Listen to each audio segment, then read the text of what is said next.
Colleagues of the Perl and Raku Conference of 2022, wear sunscreen. If I could offer you only one tip for the future, sunscreen would be it. The long-term benefits of sunscreen have been proved by scientists, whereas the rest of my advice has no basis more reliable than my own meandering experience. I will dispense this advice now. You were expecting music? No, you don't get that either. Some of you know my husband and I, 2 years ago, sold our house here in the Houston suburbs. We were way out on the northwest side of Houston with 2,000 square feet and a $2,000 a month mortgage. And the kids had grown and left the house.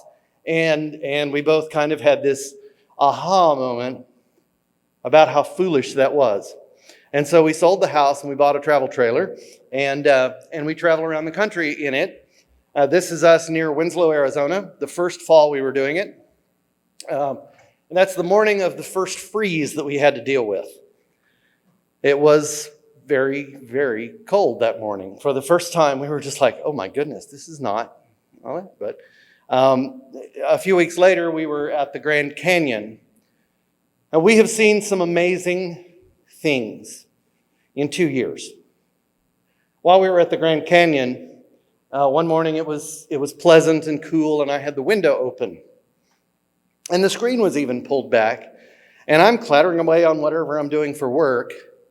And I hear this, and I look up, and the head of an elk is this close to me. This giant elk has stuck her head in the rig and is sniffing around. Well, I didn't move. I did not want this large animal annoyed at me.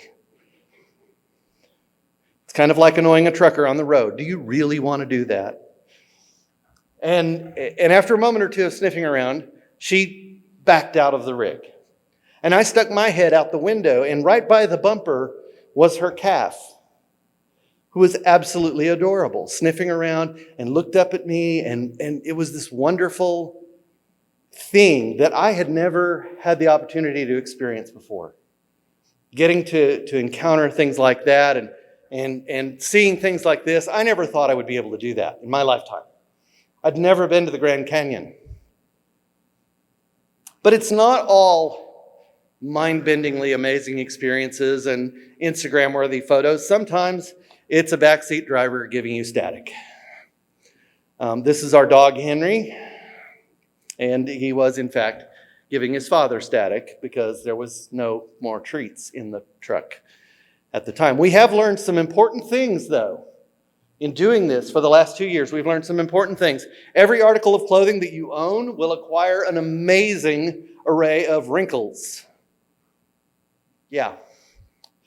There's always that one person who thinks that always leash your dog does not apply to their very good boy. These are usually the same people who never clean up after their pet. Don't be that person. The leading cause of divorce among full-time RVers is backing the rig, which has led to a great side hustle. My husband sent me a picture the other day of a woman sitting in a campground entrance with a sign, "We'll back your rig $10."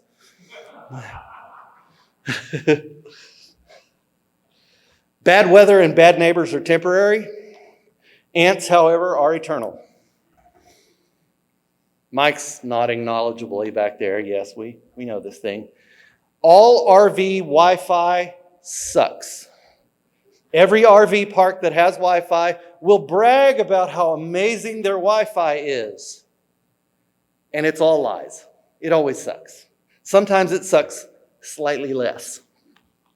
And when you have an important Zoom call, the more important it is, the more likely this is what you will see. Timing is everything.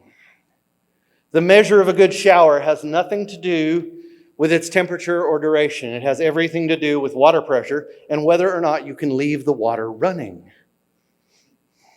Navy showers, does anybody know that term? Yeah, I took my first Hollywood shower in 3 years, I think, today. And I was like, oh, this is amazing.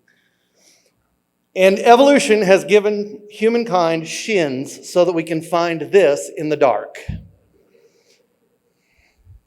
Fortunately, my shin is made out of titanium, so, I win those encounters. When I started programming in Perl, it was 2002. Now, I had a degree in computer science. I graduated in 1993, having crammed 4 years into 7. And I was working for a group of libraries, a consortium of libraries in West Texas. And just for history, now, how many of you were programming Perl in 2002? All right, about half of our audience, right? A little more than half, maybe. But let's review some history. 5.8 wasn't out yet. That came in July of that year.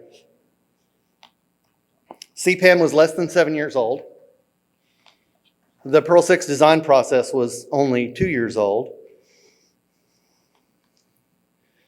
Test More was still new, and Test 2 didn't even exist yet. Test 2 wasn't even an idea yet. The first QA hackathon, which became the Perl Toolchain Summit, was 6 years in the future. And here's a list of modules that are fairly common use these days that didn't even exist. All of them were at least 3 years in the future, and my favorite was a decade away when I started programming. That's where we were in 2002. Now, how I learned Perl, we had just bought a new library automation system from a company called Circe, which is now Circe Dynix. They merged. There is no such thing as a merger in American corporate law. There is always a purchase. Somebody bought somebody, and whoever got bought loses. It's just that way. That's how it works. There was a merger, but Circe at the time was this small little company from Huntsville, Alabama that had a really great library automation system. And they had a Windows client that worked really, really well. And they advertised an API. Now, it's not an API the way we think of an API today. All right, it was a group of compiled binaries that would do queries against the peculiar proprietary database structure and return results for you. And you paid a god-awful amount of money to go and learn how to use these command line scripts that they had written. That's their API. Right? And it was stuff like this. So at the command line, you'd say select user, and in this case, I'm looking for all users who have more than one checkout, have one or more checkouts, and they're an academic user. They're a profile user, like a student at a university. And I want to output the user keys, and I have a place for my errors. In the second line, I want to take that user key and find all their checkouts. And since I don't specify my output through -O, there's a standard default value, which is stuff like the barcode of the user and the barcode of the book they've borrowed and when it's due and when they checked it out. And it output the results pipe-delimited. And they didn't even specify using text CSV to split this. We used split. Lovely strings to wrangle, right? You had all these lovely strings to massage and do fun things with. Well, what language is good for that? Gosh. Perl. Thank you. Todd, you put them to sleep. You never know where that trap is going to show up, do you? Yeah, Perl's the best language around for wrangling strings, especially if you looked at it in 2002. It was great for that. And in fact, our teacher said, well, here's this language, and it's installed on your Solaris box. It's ready to go, and it's really good at this kind of stuff. Now, it used to be used for a lot of web scripting stuff, but people have kind of moved on from that now. So in 2002, she's telling me it's a dying language. 20 years later, I'm writing the best code of my life and making the most money I've ever made with a dead language. And so are some of you. Yeah? Yeah. Thank you, Jeff. At least somebody's awake. Todd. Gosh, you put him to sleep. We got to talk about that. In 2008, I left that library consortium, and I went to work for a company that was selling support and hosting for Koha, which is also a library automation system. It was originally written as a solution to the Y2K problem. Now, let me sidetrack a little bit. The Y2K problem, which the media immediately after midnight on January 1st dismissed as, oh, such a non-issue after all, see? It's because of people like you and me who worked hard 50-hour weeks for 3 years to make sure it wasn't a problem. Am I right? Yeah. Thank you. We worked our butts off to make sure it wasn't a problem. I was working at the time for a clinical laboratory company, and every piece of hardware we had to be tested extensively to make sure it wasn't going to be a problem. And new software had to be written. Well, Koha was written as a solution to that. They had a Y2K vulnerable library automation system, an old thing that they'd hand-rolled. So they hand-rolled a new one, and then they open-sourced it. It is the first large-scale open-source integrated library system in the world. It's still very active. It's installed in hundreds of libraries around the world. It's still under active development. That community is still just as busy as it has ever been, and they're continually adding new features to try to keep up with what libraries are doing. Many of the active developers don't have programming backgrounds. Now, this thing is all written in Perl, right? This whole big monster thing that was written in 1999 before Dancer existed, right? Well, and you have all these people who are just kind of geeky librarians. In a lot of libraries, their IT person has to be a degreed librarian. You have to have a master's degree in library science. It's just one of the weird kind of hiring requirements. Libraries are kind of funny that way. They expect certain positions, especially in academic libraries, faculty positions, to have master's degrees. Though if you want good wages, you have to have a master's degree. Of course, the joke is getting a master's degree lets you get a job at minimum wage in libraries. That you get a starting salary that I couldn't afford to live on now. So you have these kind of nerdy librarians who are writing Perl, and they're writing big applications in Perl. Well, a side effect of that is that the Perl was kind of least common denominator Perl. It's very procedural, you never saw a ternary if. You completely never saw a nested ternary if, which, if you're familiar, is kind of sort of useful like a case statement, sort of, sometimes, carefully. You can kind of fake a case statement out in some simple cases with a ternary if, right? You never saw that. Never saw it in the code. I left that community in 2013. Shortly after that, they introduced DivX class. Before that, they were using DBI, directly talking to MySQL. Now you can do, of course, MySQL or Mariah, but they still have a lot of DBI code in there. DBH do, yeah. Had a whole bunch of those. They just got DivX class started 7 years ago, and they're not done switching to that yet. The first appearance of any kind of modern web framework was just a year ago. Just a year ago. And they're doing that for some of the web APIs, which in fact are APIs like we think of them. They're doing some REST APIs using Mojo now. Just now. And you still see this, and I grepped the code base the other day because it's on the net, and you still see a lot of this in there. I see a few of you cringing. Quite justifiably, because you still see an awful lot of this. This appears hundreds of times in the code base because they have all these CGI scripts. That's how it runs. Wow, you know. While I was there in 2011, my colleague, another developer, said, well, there's this conference I found out about, and it's going to be in Asheville this year called YAPC, and it's about Perl. And I didn't even know there was such a thing, and maybe we ought to go to it. Maybe we can convince our boss to let us go to that. Well, the problem was I was due to have a big surgery about 3 weeks after that, and I was going to have to be off of a bunch of medications, and I had no idea what my body was going to be doing at that point, and I said, you know, I'd love to. I think that's a great idea. It's not this year, not for me. He ended up not going because he really wanted somebody to go with him.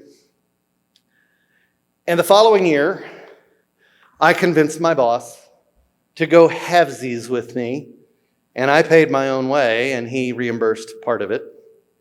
And I took a bus from Lawrence, Kansas to Madison, Wisconsin, which, if you ever get the opportunity to do it, don't. It was an absolutely miserable trip, but I did it. I got to Madison. Lots of firsts there. I thought I was going to be the only transgender person in the room, right? Because, basically, if you have 300 people in a room in America, one of them will be transgender. That's at most one. That's the math. There were 7. Some of you will remember, of course. And it was kind of neat. I thought that was pretty cool. And I heard about some others that weren't there, like Audrey, for instance. I heard about, I've never met Audrey. I would love to one day. Haven't yet. Some other firsts. I got hugged by Matt Trout. He almost learned that sneaking up on me is hazardous. Don't do that. But fortunately, somebody was looking over my shoulder and didn't look concerned, so I didn't twist off on him at the moment when he did that. I met a bunch of great cPanel people. As an aside, cPanel is a platinum sponsor of this conference. cPanel people, can you wave your hands and say, yay? There's a whole bunch of them right over here. Thank you for sponsoring the conference, cPanel. I met a bunch of great cPanel people. I think they had 40 people at that conference that they'd sent up to Madison. A bunch of bodies. Wade Johnson was there, and Wade was fantastic. And he and I talked about the possibility, let's think about pretty soon let's talk about maybe me coming to work for cPanel. We had a great conversation. I gave my first lightning talk, Jeff, and I didn't get the gong. And as happens occasionally, it was a rebuttal to the keynote, a partial rebuttal. I said, gosh, isn't Perl about there's more than one way to do what you're trying to do, Schwerin? And yeah, that was it. And I had a really bad moment. And this was totally unrelated to the conference. I was very down on who I was. My world was trying to collapse in on me. And it almost did. It was almost one of those where people would be having memorial things, except that I was brand new. It was my first time, right? But I ended up not doing it. And it's because of somebody in the Perl conference at the time, in YAPC, someone there, a member of this community, just came and talked to me and said, "Are you all right?" And I said, "I'm just resting a little while. I'm waiting. I just need a break." And that got me past that moment. Just somebody taking a moment, frankly, to give a damn about me. More on that in a minute. I also got all kinds of intimidated. Yes, I am, David. I'm going there. I found Dave Rolski very intimidating the first time I met him. And I finally figured out why yesterday, and we talked about it, and it's kind of hilarious and completely inadvertent because he's not at all intimidating. He's just a giant teddy bear, but don't tell him I told you so. But I met so many great people that time that have been good friends and good colleagues ever since. And I met some people who annoyed the crap out of me and have continued to annoy the crap out of me ever since. Now, the following year, I did, in fact, leave the library world, didn't come back, and I went to cPanel. And 6 weeks, and Wade kind of shepherded the whole hiring process, and he got me in there and got me moved down from Lawrence to Houston, and because at that time they were very interested in people being local. They still apparently are, however, hopefully somebody's convincing them that that's not, in fact, the best way to run a business. But, whatever. I moved to Houston, started roasting because it was March, April. And 6 weeks after I got there, the person who had been mentoring me, Wade, left. And I went through a series of managers, a couple of whom are in the room, and mentors, again, a couple of whom are in the room. But I think partly because of the way that Wade had hired me and what he intended for me to do, it was a role that wasn't very well understood by anybody else or by me, really. So I spent about a year kind of drifting and not really being nearly as productive as I hoped I could be. And then I ended up on a team with 3 other maniacs, appropriately named Loose Cannon. And that team quickly acquired a reputation for these are the lunatics. These are the crazy ones. Isn't that right, Tom? Something like that, yeah. But it was a good team. We had a good time. We got a lot of cool things done. We did some cool work together. And in the process, while we're doing that, I got to attend some other conferences. I got to go around some. cPanel actually sent me to Perl conferences and YAPSEs and things. One of the memorable ones was Salt Lake City. The first Salt Lake City in 2015. I had been digging around in Dancer 2. I was trying to set up some little something. And I found a bug in Locale, which Dan Muey had written. And I had tried talking to him at work, and no. Dan has this thing that he does, and you can't really get him away from it sometimes. But I caught him and Sawyer at the conference, and we sat in the lobby and worked on it. All right, and my slides advanced automatically when they should not have, and Orlando happened a week after the Pulse nightclub shooting. And kind of at the last minute, I worked with the organizers to set up a silent auction.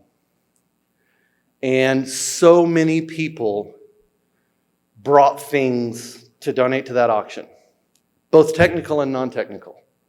My peers at cPanel gave out we had all kinds of cool swag and geeky things, t-shirts and a quilt made out of cPanel t-shirts, and we had all kinds of fun things. Sawyer knitted a scarf on the plane on the way over and gave it to me. We had so many neat things, and everybody jumped in and bid. There were very few items that didn't get at least 2 or 3 bids. And we were able to donate a big sum of money to support that community, and that felt really good. And it felt really good to have kind of shepherded that along. I really enjoyed doing that. In 2017, the next year, Sawyer invited me to Amsterdam. Now, that was the first time I was ever in Europe. I had traveled once to the Middle East before that, once to India, and twice to Canada, but I'd never been in Europe at all. And I went to Amsterdam. Now, if you've never been to Amsterdam, it's just a fascinating city. It's an insanely busy airport. I just was stunned at how crazy the airport was, even by American standards, and American airports get pretty nuts too. And I had such a good time at the conference. It was a great little conference. I don't know, 120 people maybe, 130, not much bigger than this. But it was a fantastic conference. The first day of the conference, Damian Conway was the keynote. And when he sat down, I was so freaking scared. I was intimidated as hell because he's Damian, right? He's great. He's a fantastic speaker. He's a genius. The second day speaker was Larry Wall, and I was suddenly less intimidated. Honestly, I adore Larry and Gloria, both of them. They are brilliant, wonderful, caring, sweet people. Larry is not the most exciting speaker on the market. We'll just say that. And after that, I told the organizers, I don't need 90 minutes, please give me an hour. They carved off the half an hour that I knew I didn't need, and they gave it to somebody else for a breakout session. And I got up there the third day and did my thing, and it was amazing. It went very well. And in fact, later that day, I was buzzing around the back of the room, and Damien was sitting there, and he says, "Oh, Ruth, great job on your talk today." I said, thanks, Damien. That means a lot coming from you. I mean, you do this for a living. You do this all the time. I'd never been paid at that point to stand up and speak. And he said, well, they gave you a standing ovation. They didn't do that to me. That meant a lot. That was cool. Also at that conference was the first time another Perl person came out to me. They said, I've been preparing to be transgender for some time. My spouse knows. And seeing you up there doing it and being a success is motivating me to move forward. Now, those of you who are not part of the LGBTQ community, I don't think can fully appreciate how huge that is. But that person is now one of my dearest sisters. It's an amazing thing that happens. And that's not the first time that's happened. The following year, Mark Keating asked me to come to Glasgow. He said, can you keynote again? Only this time I was the first keynote, not the third one. And I had a great time. I'd never been to the UK before. And I tell you what, riding a wheelchair around in Glasgow is a special sort of challenge. The streets are made of bricks that are ancient. All right, so I was staying at a hotel about 5 blocks away from the conference center and the venue. And the first morning I was going down there, I ended up kind of on the wrong street. And there's a curb, and I was in a powered wheelchair. I used to have a lot of problems with my knees. I have rehabbed my knees, and I'm able to walk now. Isn't that wonderful? I couldn't back the chair up that curb. The power wheels are on the back, and so I wanted to back up onto that curb, and I couldn't do it. And I was standing there trying. I was sitting and cranking the thing, and it just wouldn't work. And this man comes up to me, a Glaswegian, a native, and he said,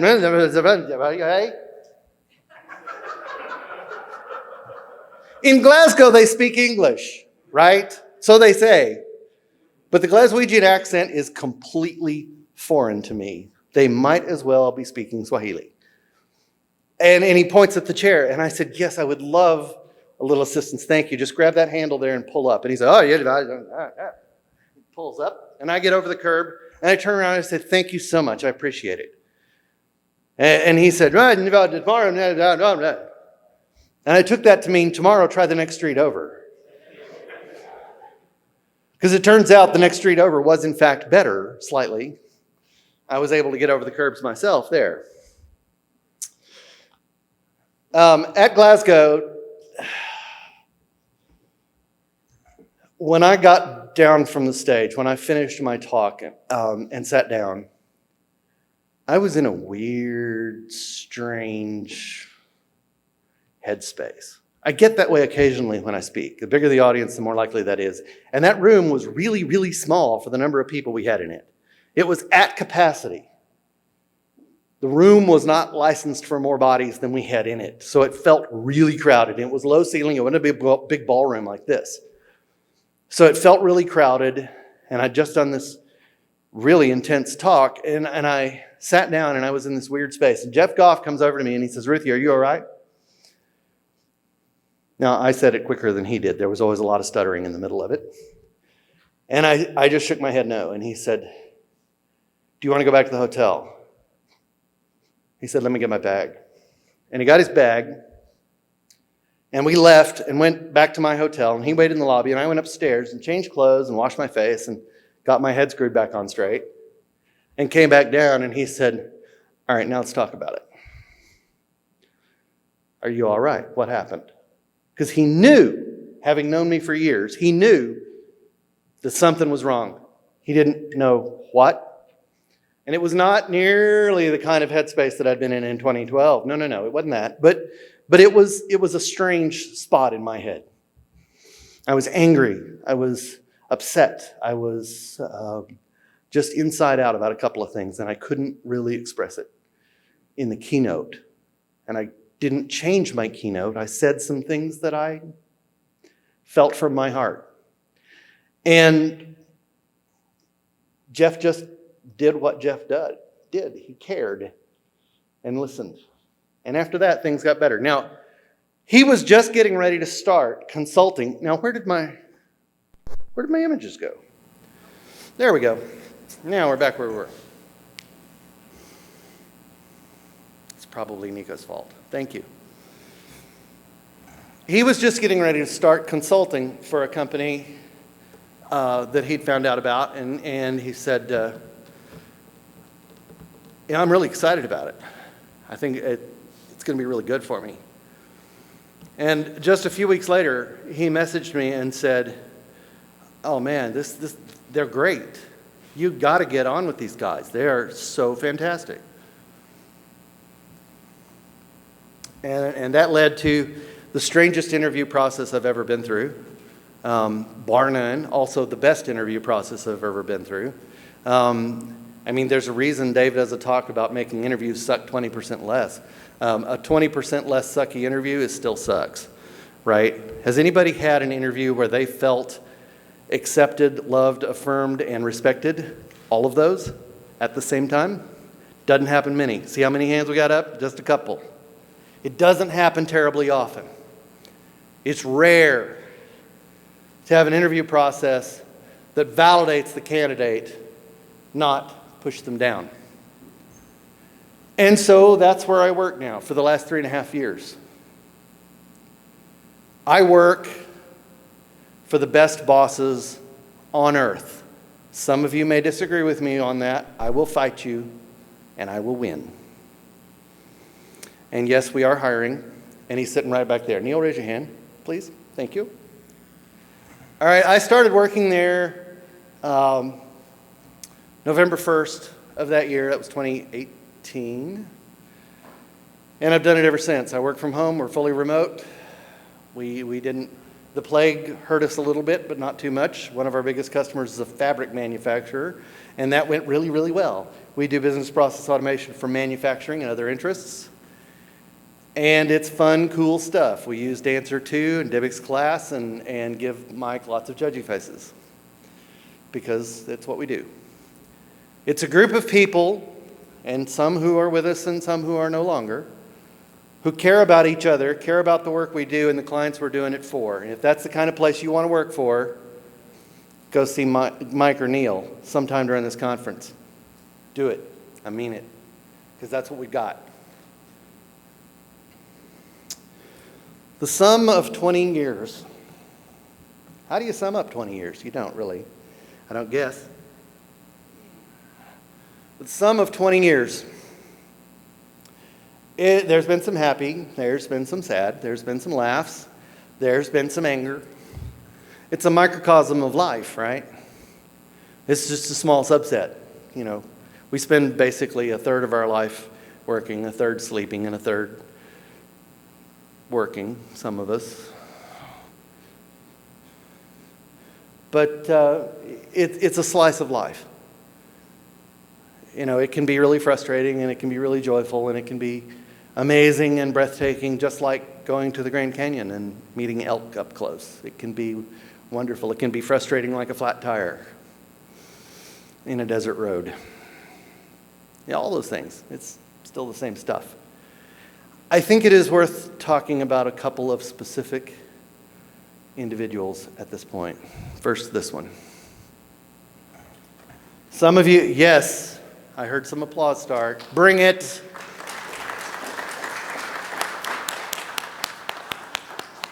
Rest his soul, Jeff Goff, taken from us way too soon. I owe what I am doing right now, this instant standing up here, to that guy. I would not have taken this job that I now hold without him pushing me in that direction.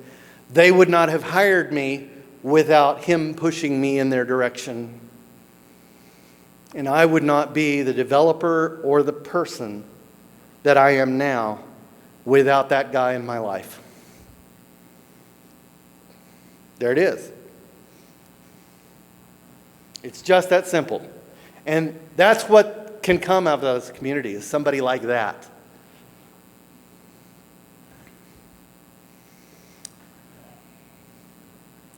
This photograph is one of my prized possessions. It's the file that I have backed up in most places.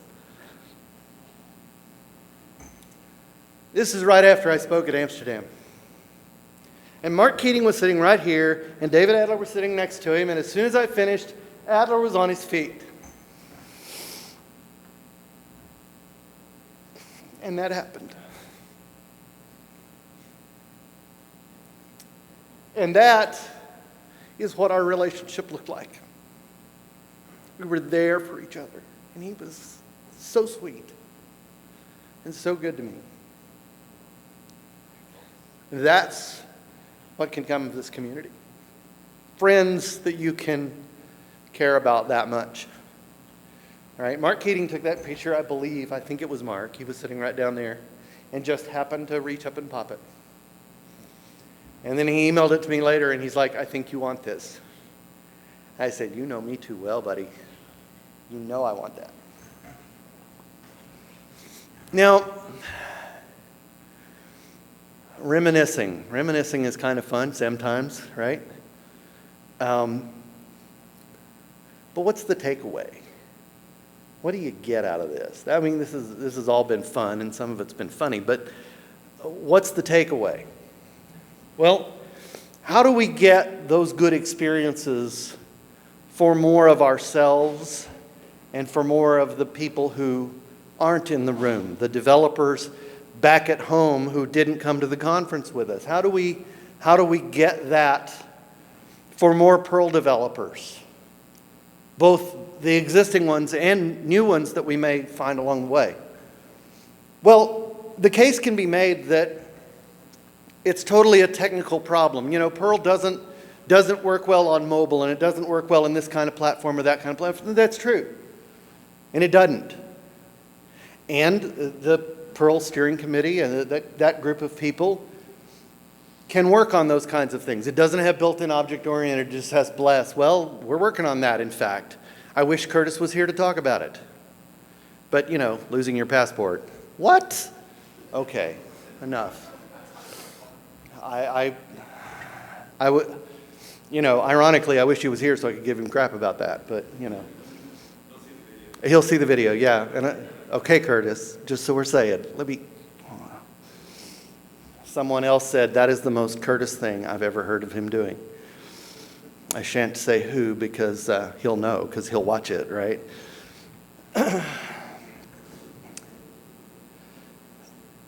But there's also a case that can be made for part of the problem, part of the reason. Okay, well, so Perl is so far down on all of the survey lists that it doesn't even show up, right?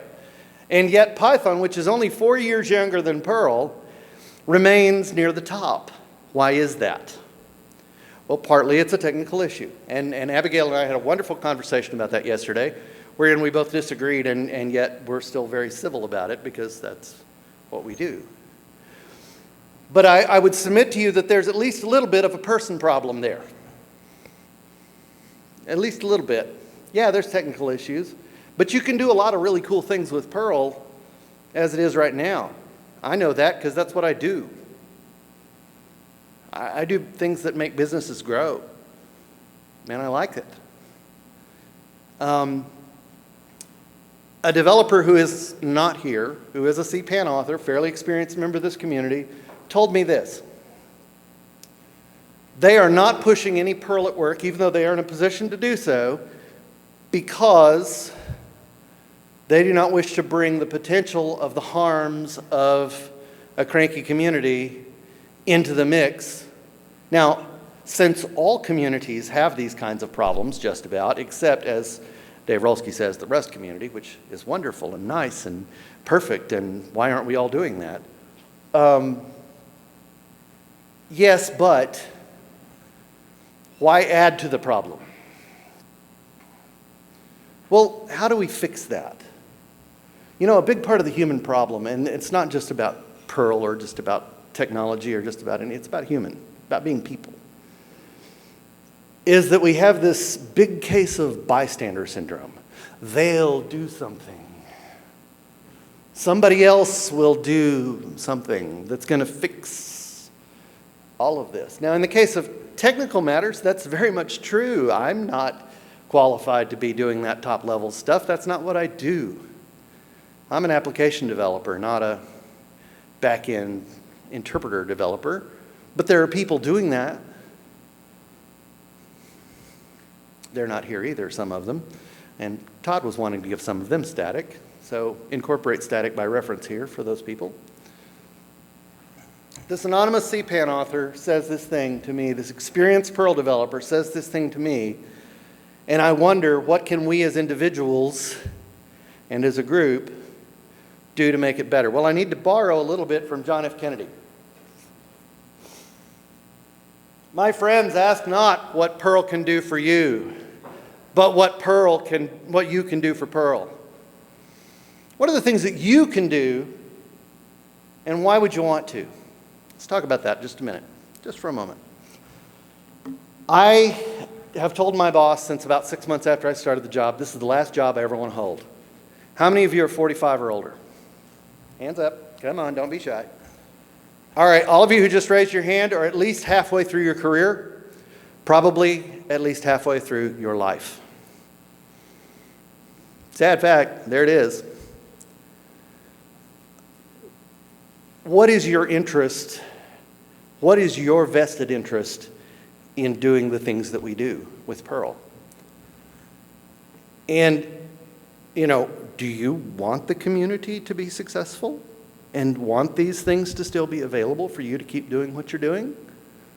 I think most of us here are the kind of people who actually want Perl to still exist 10 years from now, 15 years from now, 20 years from now, right? Does anybody say Perl needs to die, we need to take it away? If so, the door's that away and the beatings will commence outside, all right? Just saying. We're the kind, we want this to keep going, right?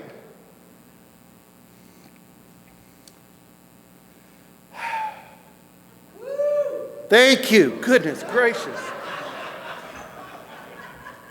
Had to wait forever for that. Where are you guys? You want to keep doing what you're doing? Maybe learn and grow and doing a little better, right? You want to learn some cool new things along the way? Yeah?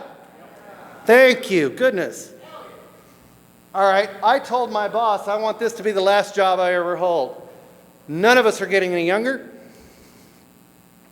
We're all staring down retirement at some point or another. And for those of us who are 50 and up, that's starting to look a little closer. For what passes for retirement. I mean, the fact of the matter is, I'm going to quit programming one day, and the next day you're going to put me in a box in the ground, because I'll be programming until the day I die. Yes. And I'm not a type A New Yorker like Matthew. I'm actually going to relax for a minute or two a day in my retirement, right?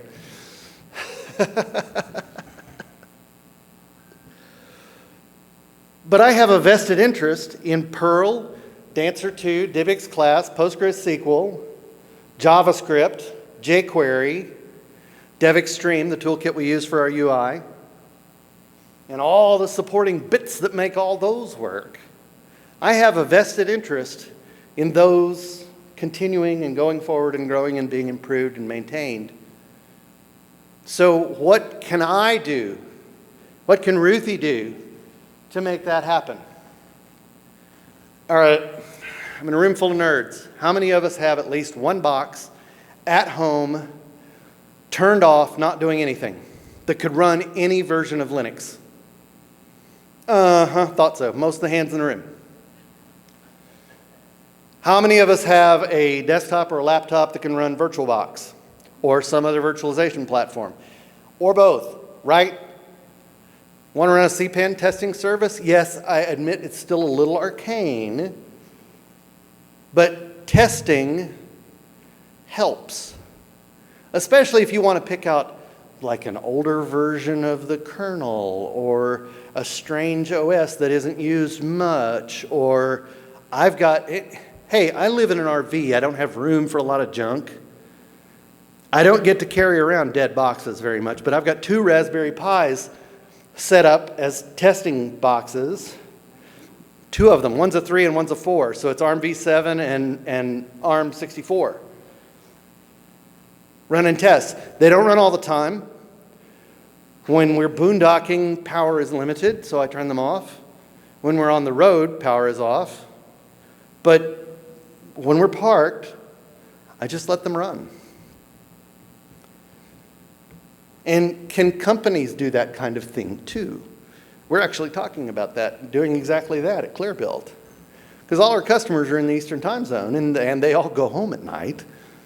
So there's a whole bunch of extra cycles at night. Let's let some testing happen. Some way safe that isn't going to disrupt that morning's work. Let's find a way to do a little bit. So we're doing that. How many of us have written a module, be honest with yourselves please, that could be released to cPanel because it might be useful to somebody else, and you have not done so yet? Okay, your excuses are no longer valid. Thank you. Come to my talk tomorrow on Distilla, and I will teach you an easy way to get it out the door. We'll be talking about that. Share that code that you can with the community. It's a little thing. It's a tiny thing. Even if it's a dumb little script that just interfaces with Twitter and there's already 4 like it, do it. Release the code. Let the code out. Somebody else might find it useful. What's the worst thing that's going to happen? Thank you. Nobody uses it. You got a statistic for releasing your first module. That's not a bad thing.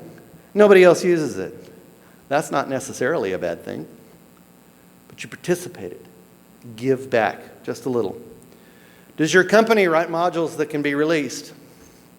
I know Best Practical has their own cPanel name. ClearBuilt now has its own cPanel name. We're going to be releasing some modules too. I know cPanel has released a number of modules over the years. Talk to your bosses. Hey, can we open source this cool idea that we had? We wrote a little module and it just helps with this one little thing, but you know, it might be useful to somebody else. Why not release it? Release the code, let it out. Participate, show up. Are you doing something cool with Perl? I mean, look at the schedule. You've got a number of people who are doing interesting things with Perl. And we will have to talk in for juggling patterns. I'm kind of curious about that. Yeah, there's all kinds of interesting things going on with Perl. Talk about it. I haven't seen a Perl mongers group yet, ever, that will turn away a good speaker. Or even a willing speaker. You don't even have to be good. You just have to be willing, right? If you're really unfortunate, it may take a month or two for them to put you in the schedule. I mean, Jason Crome from Charlotte PM has learned that he has a friend who won't tell him no when he says we need somebody to speak. Because I'm always able to talk about something I'm doing with Perl. Now, one of the last things I want to talk about here, and we're running down toward the end here. Y'all know who this is, right? Goodness gracious. Nico. Where's he at? Where'd he go? What? Right? He's yelled himself blue in the face. Right? Gordon Ramsay is a brilliant chef. If you've ever watched a video of him cooking by himself in his kitchen, he's amazing. You can learn awesome things from him. He's incredibly passionate about cooking good food. And he has this reputation of treating everybody except other people's children badly. Right? He's a jerk to every adult on earth, just about. He's not a jerk to me because he hasn't met me. I could ask the question, who is that in the Perl community? Who is the Gordon Ramsay of Perl? And all of us, I think, who have been around more than 7 or 8 minutes, could point at somebody, maybe in the room and maybe not. But how many of us would say, and please spend some time introspecting here, would say that there's somebody else in the room here who would say, you are that? Oh, yeah, that's a tough question, isn't it?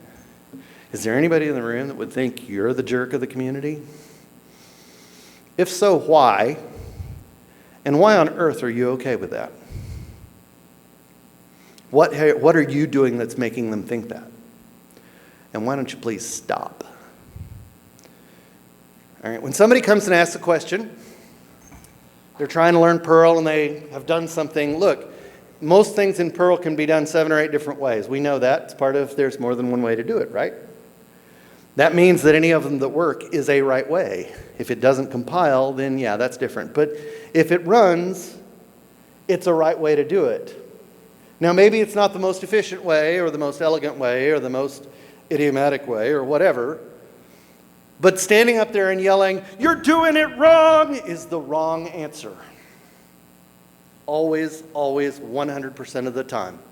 And somebody brings an idea that you disagree with and says, maybe we ought to do this, saying, you ought to quit while you're ahead, is the wrong answer.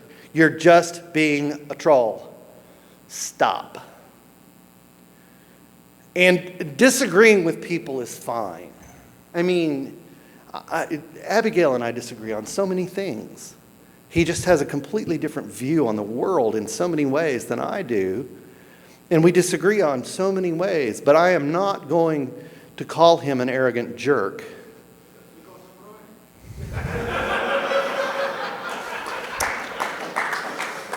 Some of the time you are. Like our conversation yesterday, you convinced me of some things, thank you.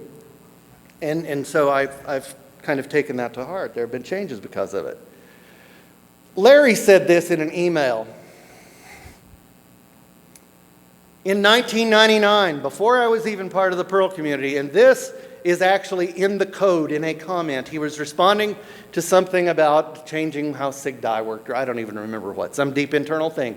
It is also my opinion that polite arguments degenerate to personal arguments far too frequently, and when they do, it's because both people wanted it to, or at least didn't sufficiently want it not to.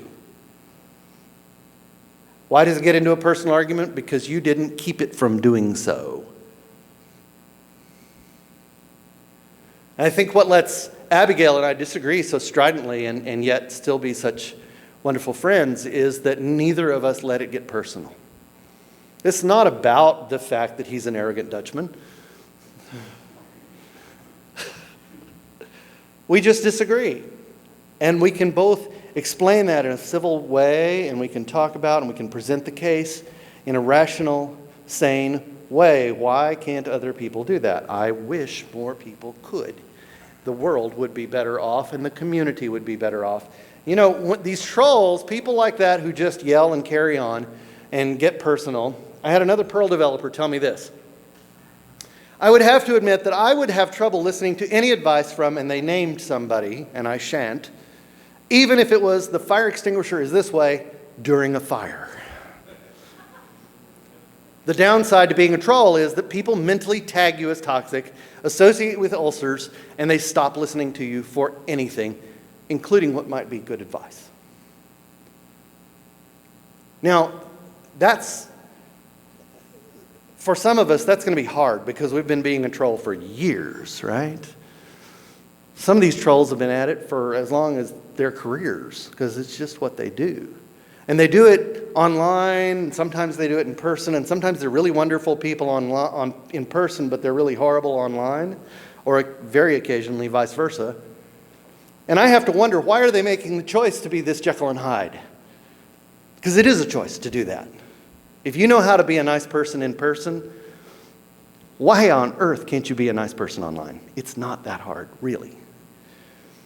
It takes a decision every day from every one of us that we want to make our world, the parts of the world that we occupy, better. A decision every day. You know who this person is, right? No? Oh, come on. Again, she smurfed, yeah. This is Amy Bauernschmidt. She is a naval aviator, captain in the United States Navy. She is the first woman ever to serve as the executive officer and then the commanding officer of a U.S. naval aircraft carrier. She took command of the USS Abraham Lincoln, one of our largest carriers, on 19th of August last year. She holds the Legion of Merit Defense Superior Service Medal, Meritorious Service Medal multiple times each. experienced officer. In an interview on CNN, they asked her who inspires her success, and it was this person. Oh my gosh, he's blue. His name is Justin James Watt. The most effective defensive lineman of all time, widely regarded as such. He received the AP NFL Defensive Player of the Year award 3 times in his first 5 seasons with the Texans. He's now with the Arizona Cardinals. And he says, and this is the statement that Captain Bauernschmidt quoted, "Success is not owned, it is leased, and rent is due every day." Pay the debt on the success that you want to see in the world around you. Now that sounds very hippy-dippy peace and love stuff, right? But I think it's sound advice. As a final piece of advice, be careful whose advice you buy, but be patient with those who supply it. Advice is a form of nostalgia.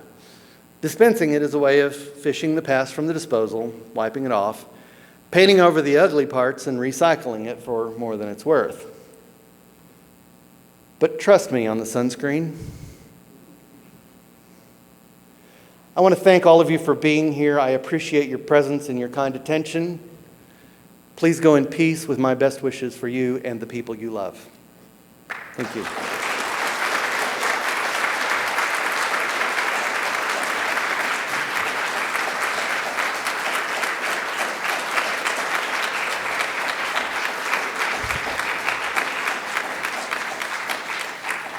I think we're a little ahead of the groove. We do have some time for Q&A if anybody has anything or just bits to add. I mean, normally keynotes don't gear for that, but we have a little bit of time. I would throw in as a kind of side note or a bonus bit, are there people in the room that you care about very deeply? People for whom, as Robert Heinlein said, your happiness and well-being is consistent upon requires theirs. That their happiness and well-being modifies your own. And that if they're not happy and well, you're not either. Robert Heinlein called that the definition of love. Well, we've overloaded that function so much that it's kind of a ridiculous word to use. But are there people in the room or in our community that you care about very deeply? Have you told them? If not, why not? My biggest regret of my years of knowing Jeff Goff and David Adler is that I never told them. Don't make the same mistake I did, okay? If there's somebody you care about, let them know. It's just that simple. It doesn't have to be anything awkward. Just tell them. That's all I got. Todd? Okay, is it break time? It's break time. Thank you all for being here.